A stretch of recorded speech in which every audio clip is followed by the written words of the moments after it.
Time for the Saturday recycling schedule update. Ayan, nauna na yung ano no, yung March yung unang Saturday. Ayan. The other okay. So this time, ang susunod na Saturday recycling schedule for the SBMA Ecology is March 14 at Binictican. Okay? Gobstopper. Tuwing Sabado po, merong Saturday recycling spearheaded by the SBMA Ecology Department. So sa March 14 naman, Binictican ang next stop natin. Gobstopper Binictican, March 21 Kalayaan, Gobstopper Kalayaan, and March 28 QB, the vacant lot beside the old PX Club, yung dating PX Club doon. It's the PX Club Toy Kingdom, bilihan ng toys ng mga bata, no? Ayan, dati. I used to work for PX Club. Okay? Alright, and yung mga pwede nyo pong i-recycle, yung mga pwede nyo pong dalhin, mga plastic bottles, glass bottles, even sachet, yung mga pinagbalutan ng biscuit, ng shampoo, pero kailangan nalinis na at natuyo na, no? Paper, UBC or used beverage cartons, online shopping packaging, ayan, dami yan ngayon, no? Dami kasing dami nagsha-Shopee, Lazada. Sa trabaho ko, araw-araw ilan yung dumarating eh. Single-use plastics, iba't ibang plastic, no? Even the plastic spoons, yung mga galing sa no? Pero malinis na, ha? Pati aluminum cans, malinis at tuyo, okay? Even clothes, old clothes na hindi na ginagamit, used clothes, used shoes, rubber slippers, used tarpaulins, tarps, yung mga dami niyan, no? Nakasabit kung saan-saan. Pagtapos na yung event, wala na. Patapon na. Okay? So, ayan. Those are the what to bring sa recycling event ng SBMA Ecology. Huh? Okay? You're all invited. And speaking of the Ecology Department, might as well complete the calendar of activities. Ayan, aside from the Recycling Day, March 13 pa, meron din pala SBMA offices naman Recycling Day. So, all SBMA employees, i-ready nyo na yung mga ipapa-recycle nyo. Ihanda nyo na, ha? March 13 yan. Friday, this coming Friday. Alright? March 18 is Global Recycling Day, in case you don't know. March 21 naman is International Day of Forest and Recycling Day at the Kalayaan area. Collection point is located at the Gobstopper, Kalayaan. Yan, in line with the recycling pa rin, no? March 22 is World Water Day. Alright? March 27 naman, the Friday Cleanup Club, hosted by the Public Services Group this time. Every last Friday of the month, we are doing Friday Cleanup Club. Okay? Yung mga, kahit hindi ka SBMA employee, pwedeng sumali po sa cleanup, pwedeng maki-join. Yan, okay? And Earth Hour on March 28, lights off at 8:30 p.m., coinciding with my daughter's birthday. Wow! Alright, ang March 28 is Earth Day. Kasama na rin dyan Recycling Day at QB area. Collection point is located at the vacant lot beside the old PX Club. Yun yung binasa ko kanina na, okay. And ito naman yung Pawikan Watch, yung mga mahilig, yung mga enthusiast nito, no? Watching lang tayo, ha? Hindi pwedeng galawin, hindi pwedeng lumapit, hindi pwedeng hawakan. Tsaka, ini-encourage din na, na wag mag-flash photography. Pwedeng picturean pero i-off yung flash. Hindi pwede. Parang it might, startle them. Okay? So, Pawikan Watch, All Hands Beach. Ito yung expected hatching schedule. Meron sa March 23, meron sa March 31 sa All Hands Beach. Sa Grande Island Ferry Terminal, March 5. Sa Grande Island naman mismo, hindi yung sa Ferry Terminal, iba pa yun, ha? March 23 and March 31. Yan, okay? So, yung mga gustong makipawikan watch, yan po yung schedule. For inquiries, you may call the SBMA Ecology hotline number 2524059 4416-4656. Alright? That's the announcements coming from our friends at SBMA Ecology Center. And lastly po, yung mga nag-aabang ng PhilHealth Yakap schedule and location. Meron kasing PhilHealth Yakap Caravan na nakaschedule sa bawat barangay sa entire city of Olongapo. Spearheaded by the Olongapo LGU, of course, at ang kanilang partner offices. Local Civil Registry para sa mga may katanungan sa birth certificate. Philippine Statistics Authority para sa mga wala pang national ID na hindi pa na di-deliver hanggang ngayon. Yung si Mahal, nung unang year pa lang, na nagkumuha na kami. Anong year yon? Ano na ngayon? 2026. Persons with Disability Affairs Office, kaagapay din para sa mga may kapansanan. Hindi pa nakarehistro. Office of the Senior Citizens Affair para sa mga senior citizens natin na hindi pa miyembro. Okay? So ano yung mga schedule at location? Yung remaining na lang yung mga tapos di ko na babasahin. Ano ba ngayon? February. Ano ba ako? Dispalinghado yung schedule ko March 11 ngayon, March 11. Ang susunod, March 13 sa Santa Rita Covered Court. Ayan, March 13. Susunod, March 17, Barreto Covered Court. Lahat to covered court. Bawat barangay naman may covered court ng basketball, no? March 19, Kalalaki. March 24, Pag-asa. March 26, East Tapinac. March 27, Gordon Heights. March 31, East Bahak-Bahak. April 7, inabot na April, sa Asinan. And West Tapinac sa April 14. Yan, okay? So yung mga serbisyo, registration sa Yakap program, updating o pag-ayos ng mga impormasyon o pagdagdag ng dependents sa MDR. Okay? Libreng check-up, pagsagot sa inyong mga tanong tungkol sa kontribusyon at benepisyo. Okay? At saka kung gusto nyo, idagdag nyo na rin mga katanungan sa pag-ibig.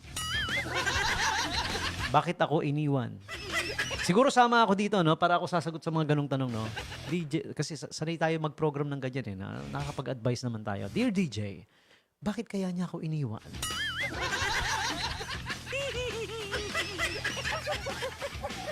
Sumakay na siya ng jeep.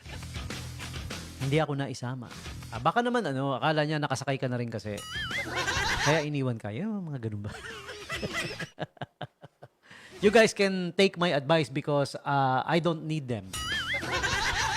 Take my advice. I'm not using any of them. Alright.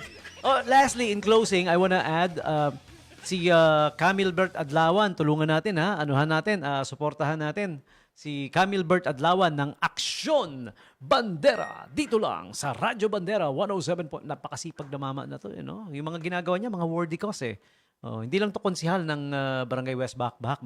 Marami pa siya. May mga iba't ibang organisasyon na kasama siya doing worthy cause. Like kailan lang namigay sila ng wheelchair para sa mga PWD, yung mga may kapansanan, yung mga may walang paa. May walang paa. Hindi ko naman pwedeng sabihing may paa. Wheelchair nga merong walang paa.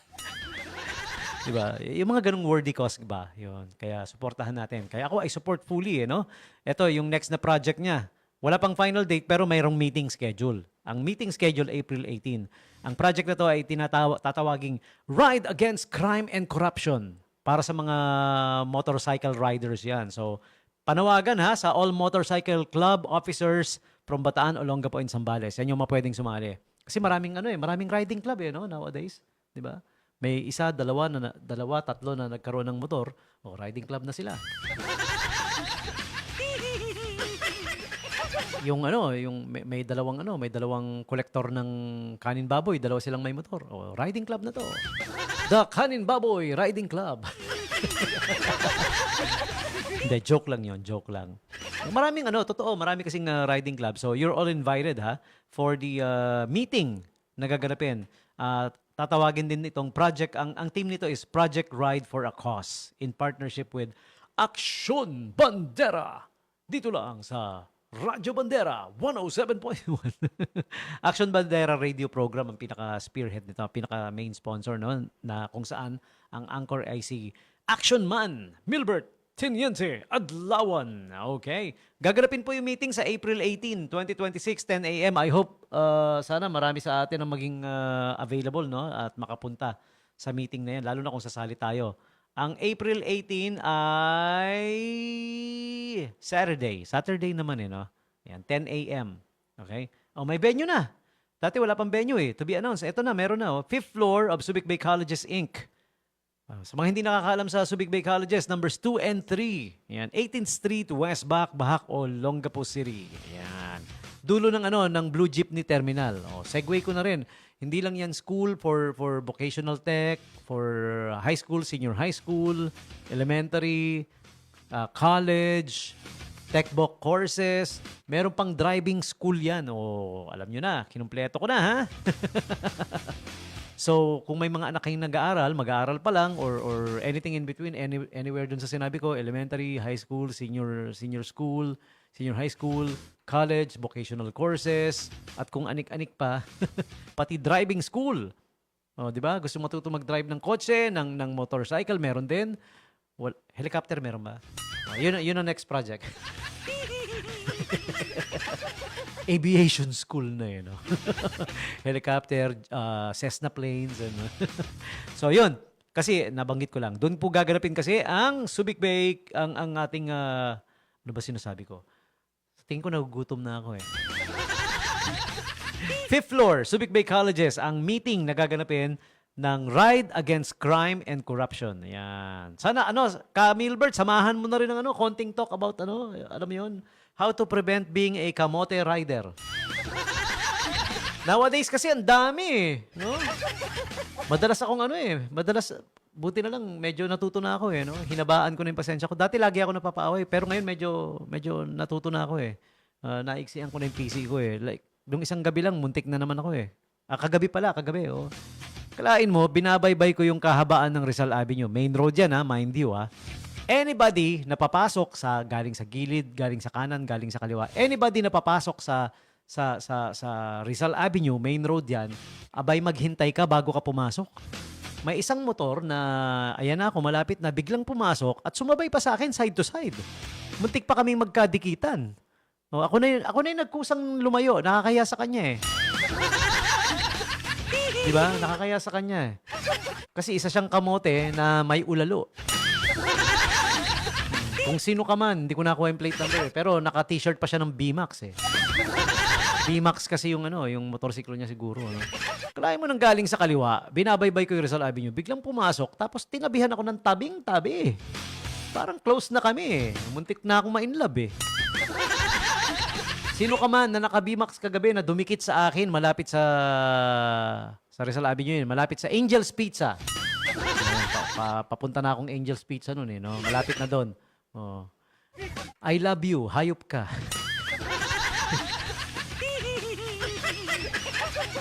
Huwag kang magkamote. Buti sana kung ikaw lang madidisgrasya, makakadamay ka, promise. Yan ang mahirap sa mga kamote, no? Okay lang kung kamote sila eh. Kaya lang pag nangamote sila, may mga nadadamay. Kita niyo yung mga nag-race sa Marilake, Diyos ko. May nabalian ng paa na nanonood lang kasi lumipad yung motorsiklo sa kanya. Di ba? Nandamay ka pa. Di ba? Kasi maraming nanonood doon sa Marilake, di ba? Marilac ba yun? Marilake. Yung mga nagpapasikat, nag-exhibition. May kamoting hindi naman pala ganun kagaling. Abay, nag-Superman, yung dumapa sa motor. Nung kinakailangan niya na huminto, too late na. Hindi na siya nakabawi agad. Di lumipad yung motorsiklo niya sa kurbada. Yung ate na nanonood, ang ganda pa naman ng ate. Nanonood lang, tumama yung motor sa paa niya. Ayun, bali. Mario Joseph, di ba? Yan ang problema sa mga tekamots. Di ba? Nadidisgrasya na sila, nandadamay pa! Pero walang dadaig sa kung sinasabi nilang hari na ngayon daw ng kalsada, mga motor, hindi. Sa Olongapo City, yellow jeepney. Sila lang yung nararanasan kong double lane yan, double lane. Pwedeng mamili ka, kanan o kaliwang lane ka. Kanan, syempre, kung medyo tatabi ka or liliko ka doon. Kaliwang lane naman kung medyo doon ka liliko rin sa pakaliwa or basta mamili ka, kaliwa o kanan. Sila lang ang gumigitna. Ikaw ngayon na nasa likod niya, tila ka kanan, tila ka kaliwa pa siya, di mo alam kung paano ka sisingit, paano ka aabante. Dalawa naman yung lane eh. Hindi ko naman sinabing hindi pwedeng umovertake doon. Kasi dalawa naman yung lane. Ang problema, nasa gitna siya. Tapos tila kakabig ng kanan, tila kakabig ng kaliwa, kaya maiilang ka eh. Nabiktima na ako niyan, no. Sisingit ako sa gilid, sa kanan, kukunin ko yung kanang lane. Kasi nasa gitna siya eh. So pwede. Biglang kumabig din pa kanan. Dito do preno ako. Ayun. Lipad. Ang kawawang DJ Tommy G. Aba, ako pa sinisi. Di ba? Kasi nung pa-overtake na ako, bigla siyang kumabig eh. Buti sana ko, aminin ko, overtake ako. Pero nasa likod ako, bigla siyang kumabig. Kung di naman siya biglang kumabig, di hindi ako biglang preno. Di ba? Okay? Alam ko, tsaka for a fact din po, kung ikaw yung nasa likod, ikaw yung mag-watch out, di ba? Totoo yun. I was watching out. Kaya lang, nung nandoon na ako sa part na magkatabi na kami, magkatabi na kami, hindi na ako nasa likod. Biglang kumabig pa kanan. Ayun. So, anong ginawa ko? Todo preno. Tumbling.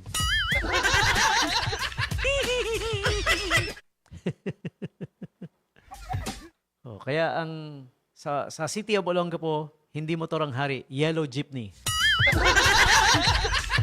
Sila lang ang gumigit na occupied ang kanan at kaliwang lane, bahala kang manghula. Siya, yun na. That's it for me. Nabusog ba kayo sa pangaral at sermon? Mga tekamots! Hayop kayo, huwag kayong tekamots. Kagabi, muntik akong maka-aksidente dahil sa tekamots. Hayop na yan. Mandadamay pa. Kung tekamots ka, ako hindi. Kamoting kahoy ako. Okay, that's it for me. Maraming salamat po. Thank you for joining me. Thank you for keeping me company. And wow, this was a fun edition. I had fun. Natuwa ako sa edition na to. I don't know why. Dahil ba ang tag doon, nag-rant ako, nakawantusawa ako ng ranting. Yung mga reason. But anyways, nonetheless, yeah. Maraming salamat everybody.